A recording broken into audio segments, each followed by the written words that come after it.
Bonsoir, bonsoir.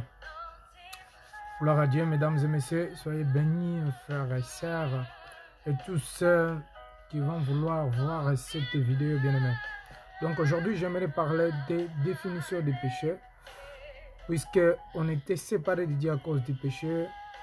On était séparés de Dieu à cause des péchés originaux d'Adam et Ève. Adam et Ève, ils étaient dans le jardin, tout il allait bien. Dieu venait de visiter. Dieu, il était avec eux tous les jours, mais lorsqu'ils ont péché, ils sont se séparés de l'Éternel. Et aujourd'hui, nous sommes la conséquence des péchés d'Adam et Ève. Bien aimé. Alors, c'est pour cela que nous allons parler un peu de ça, parce que même dans le ciel aussi, il n'y aura pas de péché, il n'y aura pas de choses immondes, il n'y aura pas de choses impures. Donc, nous devons se sanctifier, nous devons se purifier dans la prière par le sang de Jésus et vraiment que nous marchions dans la sainteté pour que nous puissions hériter la vie éternelle. Je sais que beaucoup de personnes qui n'aiment pas lorsque nous parlons des péchés, mais c'est important, bien aimé. Si vous voulez aller au paradis, il faut laisser le péché. Un enfant de Dieu, il ne peut pas continuer à vivre dans le péché. La Bible nous dit que ceux qui vivent dans le péché, ceux qui continuent à pécher, ceux qui ne sont pas encore nés de nouveau. Et comme nous, ceux qui sont nés de nouveau, ils ne vivent pas selon les péchés ou selon le monde, mais ils vivent selon l'Esprit de Dieu. Nous allons prier. Seigneur, nous te rendons grâce parce que tu es bon Dieu. Merci pour bénir ta parole. Bénis, Seigneur, tous les frères et sœurs et tous ceux qui vont voir cette vidéo, Seigneur. Laisse que ton esprit, Seigneur, le touche. Seigneur, sanctifie-nous, purifie-nous par ton sang précieux qui a coulé sur la croix, Père. Et nous demandons la sainteté, que tu nous purifies, sanctifie-nous, Père de gloire, par ton sang, ô Dieu de gloire. Car Yahweh, tu es saint, saint, saint, trois fois saint, Seigneur. Yahweh, il n'y a pas aucune personne pécheresse ou aucun péché qui peut hériter la vie au les ciels, qui veut habiter dans les ciels, qui veut habiter dans les ciels, Père de gloire, ou qui va habiter dans les ciels. Seigneur, nous demandons que tu puisses nous purifier, puisses nous sanctifier, puisses nous laver par ton sang qui a coulé sur la croix. Ô Dieu de gloire, purifie-nous encore, Seigneur Jésus-Christ, comme tu avais lavé les pieds de tes disciples. Seigneur, lave-nous chaque jour, chaque moment, pour que nous puissions marcher dans la sainteté et dans ta parole. Dans le nom de Jésus-Christ, nous prions pour la foi. Amen. Soyez bénis, bien-aimés frères et sœurs. Alors, les définitions des péchés. Donc, Dieu a établi une ordre. D'ailleurs, il a établi un ordre, une loi, des moyens physiques, ou dans le monde physique, surnaturel, des lois naturelles pour la société, familiale, relations humaines, relations entre hommes et monde physique, oui, individu qui vit des âmes et vie corporelle, et pour la relation entre homme et Dieu. Mais Dieu, il avait établi une ordre, une loi, dans le monde physique, des lois naturelles, pour que l'homme puisse vivre sans péché, pour que l'homme puisse vivre comme Dieu. Parce que quand Dieu l'avait créé, Adam et Ève, le péché n'existait pas. Mais le péché est venu après la chute de l'homme. Alors, dans le Deutéronome, chapitre 4, verset 1, Dieu il parle au peuple d'Israël, comme Dieu nous aime toujours, et Dieu il ne déteste pas. C'était le dessein original de Dieu, pour que l'homme puisse vivre avec Dieu, puisse vivre avec Dieu et en communion avec Dieu. Mais quand le péché est venu, le péché nous a séparés de Dieu. Comme la Bible dit dans les Romains chapitre 3, verset 23, qu'ils tous ont péché et ils ont séparé de Dieu. Ils sont privés de la gloire de Dieu. Donc la privation, c'était la séparation qui nous a fait séparer entre l'homme et Dieu. Alors, dans le Deutéronome chapitre 4, verset 1, d'ailleurs, je vais diminuer un peu la musique. Deutéronome chapitre 4, verset 1 à 2, il dit: Maintenant, Israël, écoute les lois et les ordonnances que je vous enseigne. Mettez-les en pratique afin que vous viviez et que vous entriez et en possession du pays que vous ordonne l'Éternel, le Dieu de vos pères. Alors, dans le Deutéronome 4, 2, il dit: Vous n'ajouterez rien à ce que je vous prescris, et vous ne retrancherez rien, mais vous observerez les commandements de l'Éternel, votre Dieu, tel que je vous l'ai écrit. Alors, il y a aussi la référence dans l'Apocalypse chapitre 22, verset 18 à 19, que si quelqu'un qui trache la parole de Dieu, Dieu retrachera aussi sa part de la vie éternelle. Si quelqu'un augmente la parole de Dieu, quelque chose dans le livre de vie, et Dieu aussi, il va l'augmenter tout est flamand qui est écrit dans le livre, ou dans la Bible, dans le livre de la loi. Alors, comme Dieu, il avait écrit, il avait donné la loi à Moïse, à ses prophètes, à Moïse, et la Bible nous dit que maintenant Israël écoute la loi de l'Éternel et ses ordonnances, ses commandements que je vous enseigne. Mettez-les en pratique, pratiquez-le afin que vous viviez, afin que notre vie va bien, afin que les vies des enfants de Dieu, il va en avant et que vous êtes entrés en possession dans le pays que Dieu il avait ordonné le peuple d'Israël. Donc, vous savez très bien que les peuples d'Israël sont restés 400 ans en Égypte dans l'esclavage. Et lorsque les peuples d'Israël sont sortis, Dieu avait envoyé son serviteur Moïse pour aller faire sortir les peuples d'Israël en Égypte. Et après, ils sont continués à murmurer. Et Dieu, il était énervé ou il était fâché. Et aussi, ils ont provoqué la colère de Dieu d'ailleurs. Et après, ils sont tous, majorité qui sont sortis en Égypte, ils sont tous morts à cause du péché. Et ceux qui sont entrés, c'est que des personnes, 2 ou 3 personnes, et aussi que les jeunes, c'est qu'ils étaient nés dans le désert. Bien aimé, c'est pour voir que Dieu est saint et Dieu veut que nous soyons saints. Et comment nous pouvons hériter la vie éternelle? Comment nous pouvons être enlevés? Comment nous pouvons hériter la vie éternelle? Comment on peut être enlevé? Pour que nous soyons enlevés, alors nous devons vivre dans la sainteté, nous devons vivre dans la sainteté, dans la méditation, dans la purification. Et sinon, on ne peut pas voir Dieu. Et dans la paix d'ailleurs, parce que Dieu est Dieu de paix. Et nous, en tant que des enfants de Dieu, nous devons avoir la paix. Nous devons chercher la sanctification ou la paix et vivre dans la sanctification et dans la purification. Alors, dans le Deutéronome chapitre 6, verset 1 à 2, il dit, « Cette manière, Dieu cherche le bien et le bonheur des hommes. » Deutéronome 4, verset 40 et 24, il dit, Deutéronome 24 dit, L'Éternel nous a commandé de mettre en pratique toutes ces lois et de craindre l'Éternel, notre Dieu, afin que nous fussions toujours heureux et que nous conversâmes la vie est comme il faut aujourd'hui. Donc nous devons pratiquer la loi de Dieu, nous devons pratiquer les commandements de Dieu, nous devons marcher dans la crainte de l'Éternel pour que tout va bien, et pour que notre vie spirituelle aussi puisse aller bien, comme la Bible dit dans le Deutéronome 4. Donc, et n'ajoutez rien de ce qui est écrit dans la loi de Dieu et ne rattrachez rien, ne observez simplement les commandements de l'Éternel et nous marchons dans ces commandements et nous marchons dans la crainte de Dieu pour que nous puissions hériter la vie éternelle. Vous savez que le désir de Dieu est que Dieu veut que tous les humains puissent être sauvés, puissent recevoir la vie éternelle.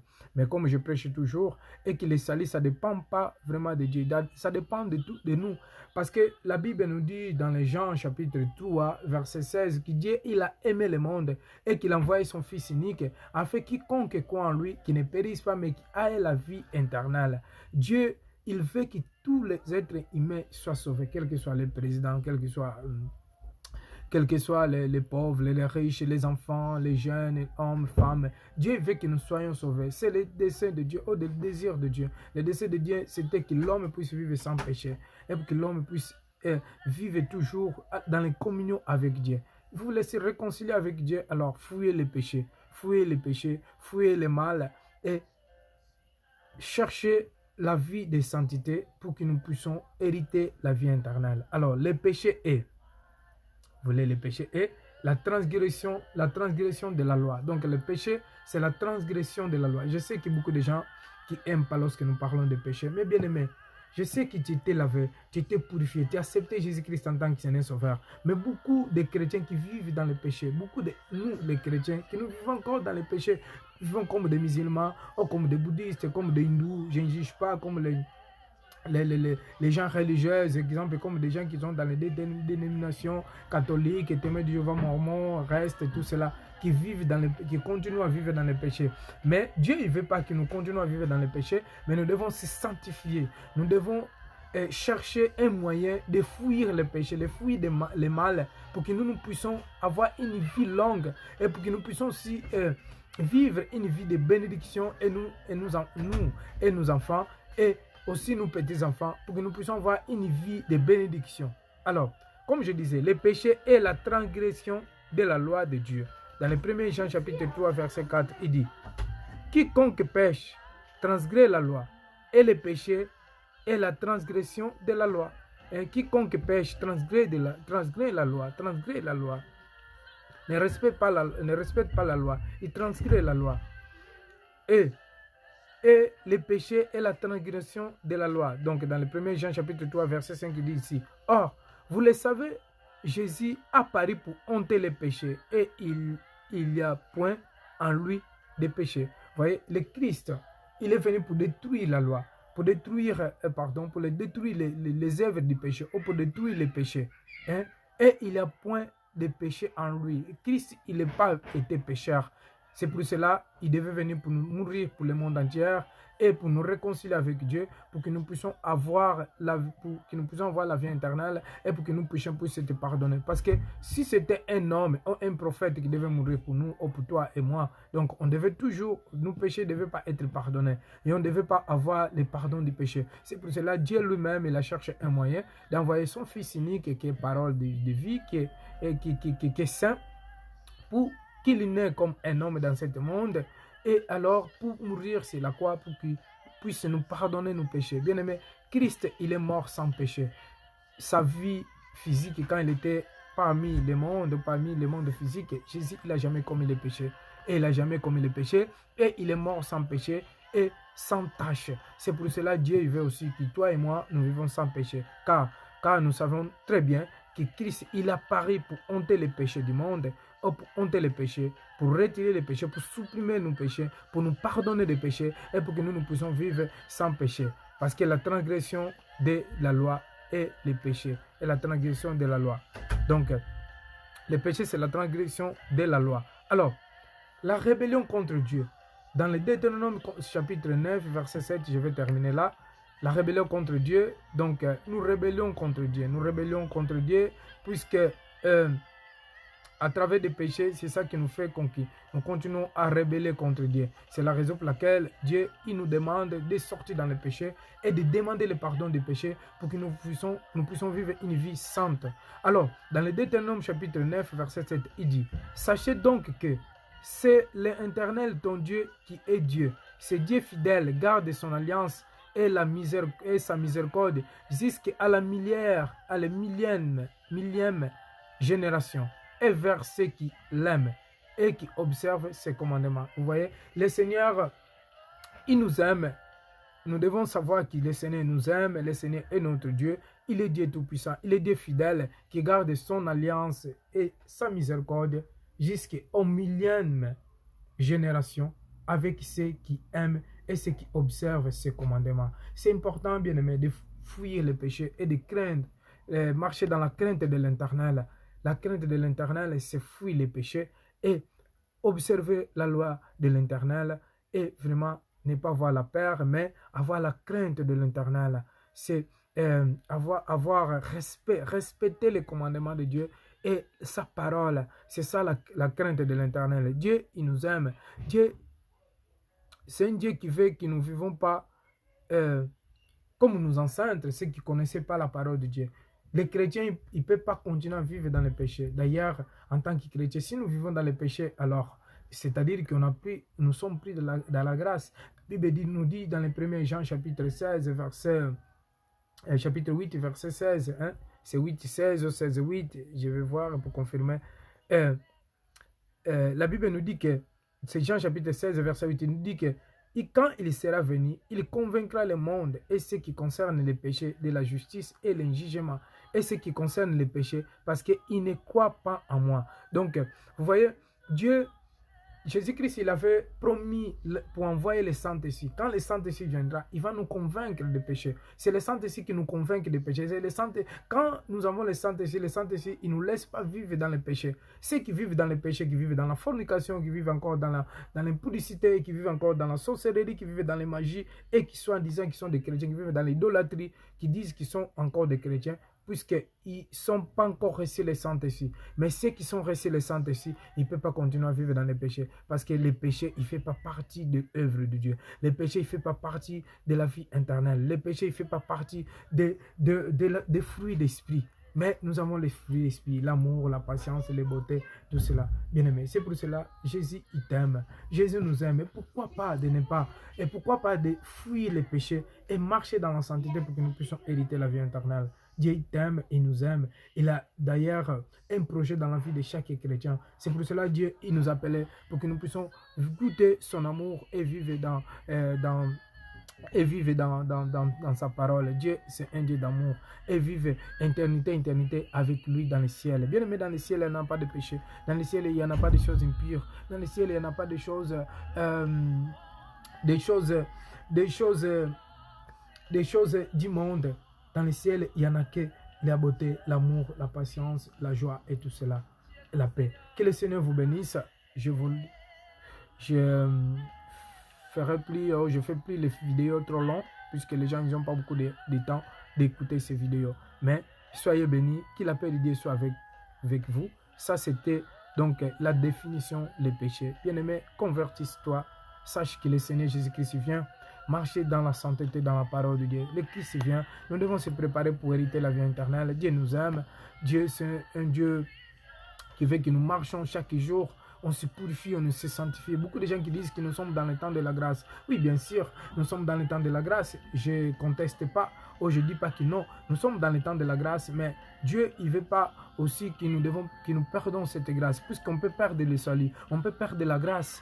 Mais Dieu, il ne veut pas cela. C'est la raison pour laquelle, encore une fois, Dieu, il veut que nous vivons une vie de sainteté, bien-aimés. Ne soyez pas comme le peuple d'Israël qui sont sortis de l'Égypte et ils sont restés encore 40 ans dans le désert. Ils sont tous morts. Ils ne sont pas allés voir la terre de Canaan que Dieu avait promis. Ne soyez pas comme eux, bien-aimés. C'est quoi ça sert de nous sommes des chrétiens et nous vivons pas une vie sainte, une vie de purification. Après, dans les derniers jours, Christ va nous régner. Oh, il va nous dire que non, je ne vous connais pas, bien-aimé. C'est quoi ça sert? C'est mieux, bien-aimé, de toute une fois, pour que cet corps pécheresse meure, totalement meure dans le péché. Il meurt, que le péché disparaisse en nous, pour que nous puissions avoir une vie sainte. Soyez bénis, que la paix soit avec vous, mesdames et messieurs. Donc, partagez les vidéos si ça t'intéresse. Si ça ne t'intéresse pas, ce n'est pas grave. Que la paix du Seigneur soit avec vous. Seigneur, nous te rendons grâce, nous te glorifions. Merci pour ton amour. Merci pour bénir ton peuple, Seigneur. Nous te rendons grâce, nous t'exaltons. Nous détruisons tout ce qui est de mal, Seigneur. Purifie-nous, lave-nous par ton sang précieux qui a coulé sur la croix, Seigneur. Purifie-nous, Seigneur. Lave-nous, Seigneur. Oh Dieu d'amour, lave-nous parce que tu es notre Dieu, Seigneur. Nous te bénissons, nous te rendons grâce. Merci, Seigneur, pour ta miséricorde. Merci pour être là, pour écouter notre prière, Seigneur. Et aussi pour nous capaciter, Seigneur. Inspire-nous, Seigneur, pour que nous puissions continuer à enseigner ta parole. Gloire et honneur à toi seul et le véritable Dieu qui a laissé la terre. Dans le nom puissant de Jésus, nous prions pour la foi. Amen. Soyez bénis.